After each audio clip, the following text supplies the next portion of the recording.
आदिवासी विकास महामंडळाचे 6 ते 7 वर्षांपासून बंद असलेले बाळ हिरडा बेहडा खरेदी केंद्र राजूर येथे सुरू होणार।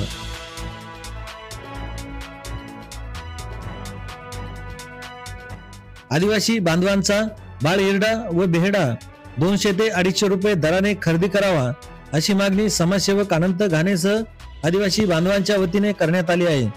अकोले तालुक्याच्या पश्चिम भागातील आदिवासी भागात हिरडा आणि बेहडा यांची झाडे विपुल प्रमाणात आढळतात। पूर्वीपासून या झाडांपासून आदिवासी बांधव मोठ्या प्रमाणात बाळ हिरडा व बेहडा गोळा करून आदिवासी विकास मंडळाचे खरेदी केंद्र तसेच स्थानिक व्यापाऱ्यांना देऊन आपली उपजीविका भागवत होते। परंतु गेली 6 ते 7 वर्षांपासून आदिवासी विकास महामंडळाचे राजूर येथील हिरडा व बेहडा खरेदी केंद्र बंद असल्याने स्थानिक व्यापारी आदिवासी बांधवांचा हिरडा व बेहडा आदी माल 150 रुपये किलो इतक्या कमी दरात खरेदी करत होते। यात आदिवासींची आर्थिक लूट होत होती। आदिवासी बांधवांना दुसरा पर्याय नसल्याने सदर मालाची विक्री करावी लागत होती, यामुळे त्यांचा तोटा होत होता।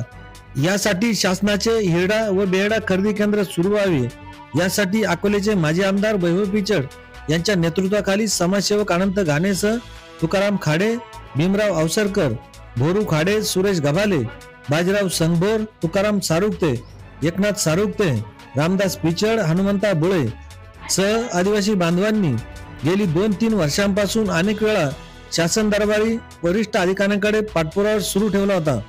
सदर माल 200 ते 250 रुपये दराने शासनाने खरेदी करावा, यामुळे आदिवासी बांधवांच्या संसाराला आर्थिक हातभार लागावा यासाठी त्यांचे प्रयत्न सुरू होते। अखेर आदिवासी विकास महामंडळाने हिरडा व बेहडा खरेदी केंद्र सुरू करून सदर मालाची खरेदी करण्याचा निर्णय घेण्यात आला। यासाठी महामंडळाकडून 170 रुपये किलो प्रमाणे दर जाहीर झाला आहे।